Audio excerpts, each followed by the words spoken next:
Hello दोस्तों।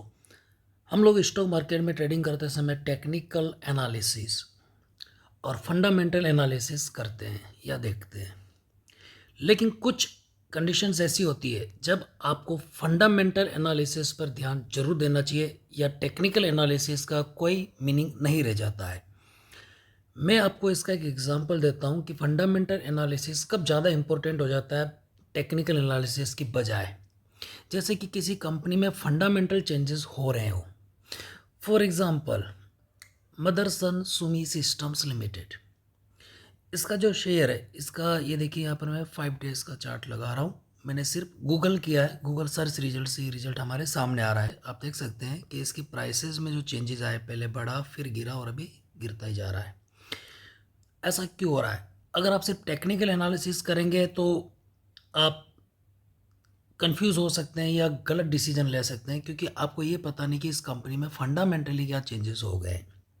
For example, अगर मैं टेक्निकल एनालिसिस करूं तो मैं हो सकता है कि इसको खरीद लूं ये देख कर कि ये फिर से बढ़ रहा है, या गिर रहा है तो ये सोच कर के खरीद लूं कि मुझे सस्ता मिल रहा है।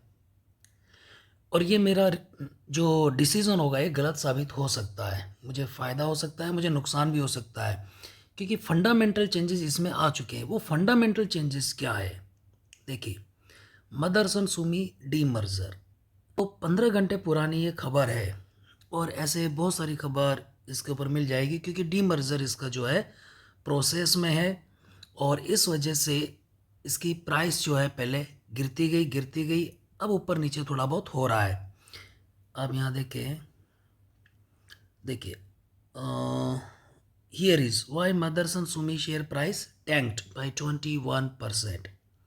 3 दिन पहले 21% ये गिर चुका था। थ्रू आउट डे और भी ज़्यादा ऊपर नीचे हुआ होगा। ठीक है, ये देखिए, यहाँ पर इसके नीचे भी सेम रिपोर्ट आपको देखने को मिल रही है। तो फंडामेंटल चेंजेस हो जाने की वजह से डीमर्जर, अब डीमर्जर क्या होता है? मर्जर होता है, दो को या दो से अधिक को मिला देना मर्जर कहलाता है। डीमर्जर का मतलब हो गया कि एक कंपनी को दो हिस्सों में बांट देना। फॉर एग्जाम्पल, आप दो अलग अलग टेक्नोलॉजी को लेकर चल रहे थे, उसको आपने एक साथ लेकर चल रहे थे, अब उसको आप अलग कर दे रहे हैं। एक टेक्नोलॉजी सेपरेट, दूसरी टेक्नोलॉजी से।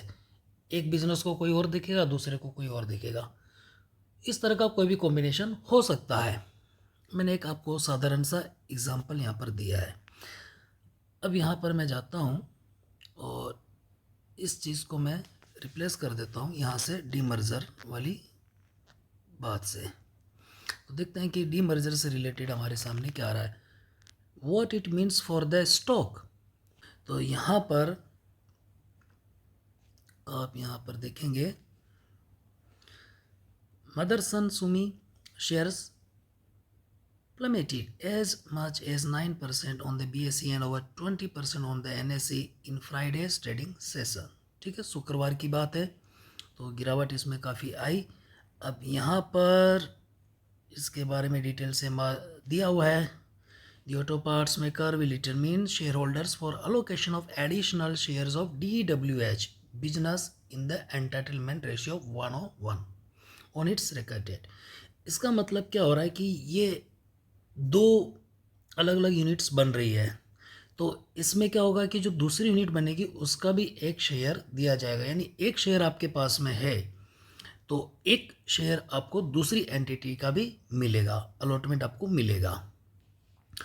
अब यहाँ पर इन्होंने दिया है, एक DWH के नाम से होगा और एक SAMIL के नाम से रहेगा, यानी कि नाम चेंज हो जाएंगे पॉसिबली। एंटिटीज़ के नाम चेंज हो रहे तो शेयर के नाम में भी चेंजेस आ सकते हैं। It has a buy rating on the stock with a target price of ₹300। तो स्टॉक की जो है कीमत बढ़ेगी, ऐसी संभावना है। नीचे लिखा भी है, the brokerage aspects robust growth prospects for the auto parts maker in the medium term. आगे डिटेल में आप पढ़ सकते हैं इस तरह की जो है न्यूज़ या आर्टिकल्स को गूगल करके। यहाँ पे आप ये देखिए, brokerage house ICICI securities retains hold rating on the stock with separate fair value target prices of the demerged entity DWH as well as new SAMIL। तो अब यहाँ पर बात आ रही है कि आपके पास है तो आप शेयर को होल्ड कर सकते हैं, क्योंकि डीमर्ज होने के बाद में आपको एडिशनल शेयर्स मिल जाएंगे। अगर आपके पास 100 शेयर्स है ऑलरेडी, तो जो नई कंपनी बनेगी, नई यूनिट बनेगी, उसके भी आपको 100 शेयर मिलेंगे। यानी कि आपके पास दोनों एंटिटीज़ के 100 शेयर्स होंगे। उनकी जो कंबाइंड वैल्यू होगी, अब वो दिखाएगी कि आपको ओवरऑल फ़ायदा होता है या नुकसान होता है। तो ये बड़ा इंटरेस्टिंग होगा। तो मैं आपसे यही बता रहा था दोस्तों कि टेक्निकल एनालिसिस ज़रूरी है, लेकिन फंडामेंटल एनालिसिस भी हमारे लिए बहुत काम का होता है। और फंडामेंटल एनालिसिस का मतलब ये होता है कि कंपनी के फंडामेंटल यानी फाउंडेशंस में क्या चेंजेस आ रहे हैं, उसके अस्तित्व में क्या परिवर्तन आ रहा है, लोग उस कंपनी के बारे में क्या सोचते हैं, गवर्नमेंट पॉलिसीज़ वगैरह वगैरह कई सारी चीज़ें जो है उस तस्वीर में फिर आती हैं। तो इस तरह के फंडामेंटल चेंजेस हो जाते हैं। तो आप टेक्निकली सिर्फ ऊपर नीचे चार्ट को देख करके खरीद रहे हैं, बेच रहे हैं, तो हो सकता है कि आपको फ़ायदा और हो सकता है कि आपको नुकसान भी हो।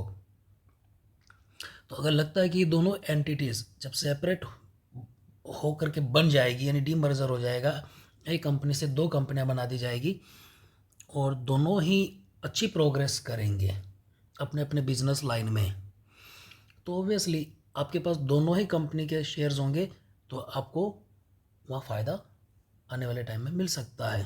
वो आने वाला टाइम 3 मंथ्स, 6 मंथ्स, 1 ईयर, अभी मैं उस पर कमेंट नहीं कर सकता हूँ। धन्यवाद आप सभी का।